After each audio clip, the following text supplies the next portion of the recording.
It's clobbering time because the Fantastic Four are rising again. Since Marvel Studios announced the reboot at this year's Comic-Con, we're eager for more news. Half excited, half apprehensive, fans wonder who's going to be in it, who's writing it, and all that details. Till now, we've got none except a potential director for the movie. So in the video, let's find out more about the news of the WandaVision director in talks for Fantastic Four. To begin with, the spectacular WandaVision and its directorial genius. Not gonna lie, when Marvel and Disney decided to produce shows connected to the central universe, we were skeptical. After all, it was alien territory right after the massive release of Endgame. We didn't know what to expect. Even Marvel had a clean slate to decide which way it wanted to go. But WandaVision as the first pick couldn't have been a better decision. The show was hands down the best start the Disney Plus series could have. It had us all in a chokehold with weekly memes, episode dissections, and theories. Ah, what a time to be alive. While the acting and writing were through the roof, Matt Shakman and his direction made the movie truly alive. Who would have thought that MCU could incorporate sitcoms like it ingeniously did? And that too, not just as a cheap ripoff, but paying tribute to them, and yet conveying their own theme. You know, sitcoms are usually funny, but we were exploring Wanda's grief. It was so masterfully hidden under the humor ruse that it both amused and unsettled us. Luckily, Matt had just the expertise for it all, having worked on some Game of Thrones episodes, The Great, Mad Men, and It's Always Sunny in Philadelphia, to name a few. He mashed all his experience to give us the chef d'oeuvre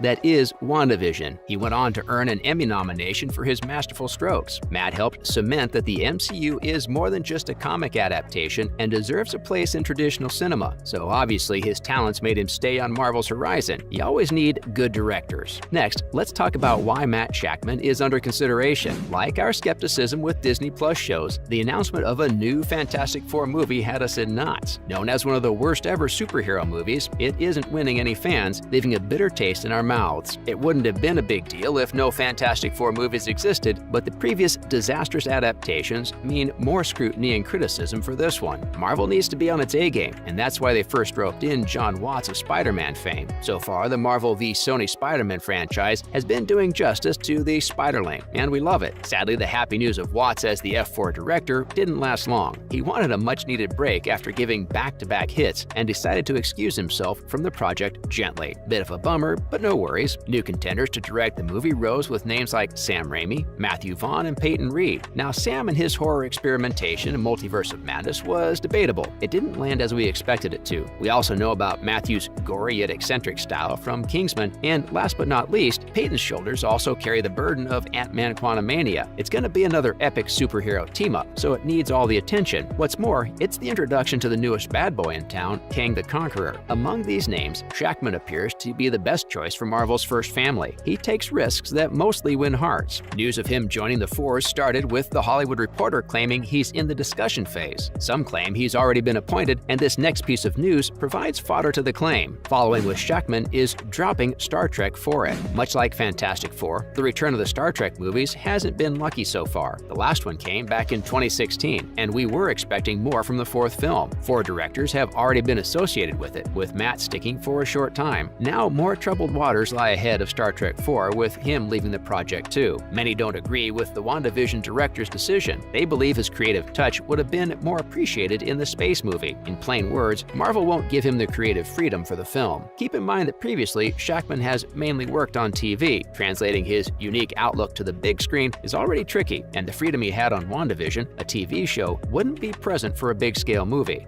Now that could be a plausible argument. Still, he's going into the fantastic world, and Paramount has begrudgingly let him go. In a statement, they're still all praise for his skill and wish him the best of luck in his future endeavors. So does a director leave a project just like that? Nope. There is an official reason, and in this case, it's scheduling issues. That's why many think he's already the official reboot director. He could have done both movies, but maybe Marvel didn't want him to. We hear whispers that it's in his contract conditions, but no confirmation of it yet. Moving on, his appointment as a director gives us a hint. We don't know much about the reboot, but we do know it's not going to be an origin story. Kevin Feige himself confirmed this while talking to The Hollywood Reporter. He says that so many people already know how the Fantastics were formed. The previous iterations have gone over it too, so it's done and dusted. The MCU has skipped origin iterations before with Spider-Man: Homecoming. Perhaps the best direct dive for Tom Holland's Peter Parker made the franchise a super-duper hit. They're planning to use the same formula for their first family, too. Feige has big plans to bring something we've never seen before. Exciting stuff, right? But risky, too. Never mind, the president assures us that they have set a very high bar for ourselves by bringing that to the screen. So what is the movie actually about? Here comes Matt Shakman's link. Some leaks suggest his addition means the new Fantastic Four will focus on the family aspect. We'll delve into the Storm Reeds and the Beasts with a heart-tugging yet entertaining story like WandaVision was. Another hint is John Watts. Previously, he was tasked with it, and the Spider-Man movies have explored the relationships aspect. Yes, there's action and drama, but the actual theme is friends and family. That's why this leak is super believable. Now that we have a director and some plot hints, what of the cast? Let's find out. In other related news, is Penn Badgley joining the cast? Too much gossip surrounds the Fantastics casting news. With fan suggestions and actors' secret meetings with Marvel, it's a madhouse out there. But the most prominent actor in casting news is the Gossip Girl. Well, it's Penn Badgley. He may very well be playing Reed Richards. Looks like John Krasinski's Mr. Fantastic fans are in for a disappointment. If you're wondering why John isn't continuing the stint, it's because Kevin wants the best actor regardless of fan popularity. Ouch. Devin Farici, a prominent journalist, is adding fire to Penn's casting rumors. He says personally he would have wanted a black Richard like John David Washington, but Marvel is going for the traditional route. They're looking for a white guy, and Badgley has the right amount of talent and hype for the role. He's just 35, so the right age too. All green ticks so far, but ultimately we're waiting for confirmation. Up next, we almost got a Fantastic Four post-credit scene in Multiverse of Madness. One of the best moments from Doctor Strange 2 included the Illuminati. Yes, we were kind of expecting it, but it was still super cool to see them finally. Their intro was cut short thanks to Wanda, but we could have seen a post-credit scene featuring Reed Richards. Michael Waldron, the writer for Multiverse of Madness, recently revealed the scrapped scene in an interview. He said he always wanted to add Reed in the Doctor Strange sequel even before they decided to feature the Illuminati. In the very first draft, he wrote the cliffhanger ending of someone recording the events in Baxter Building. Then we would have seen a stretchy hand come into the frame and running it back. That would have been Mr. Fantastic's first introduction to the MCU. Interestingly, they wouldn't have needed John Krasinski for it. Thank your lucky stars that they added the whole character in the movie except for just his hand. Finally, did we just get a potential writer too? Curiously enough, it could be Michael writing the F4 reboot. He's already worked on Loki Season 1 and Multiverse of Madness. Hear this, he's currently Kevin's golden writer working on his new Star Wars film. There's no reason he can't write the Fantastic reboot script too. What's more interesting is that he skipped Reed's introduction in that Illuminati scene. And what did we just tell you about Fantastic Four not being an origin story? Waldron is working closely with Feige, he's invested in the Fantastic team, and aware of the reboot plans. Doesn't sound like a coincidence to us. One thing's for sure, this makes the scrapped post-credits scene way more intriguing. We'll have to wait for confirmation again. It might come during the September D23 Fan Expo, so all eyes are on the big panel. And that's a wrap. What did you think about Matt joining the F4 tribe? Let us know in the comments. Don't forget to give us a thumbs up and share the video. Subscribe to the channel for more news like this. See you in the next one.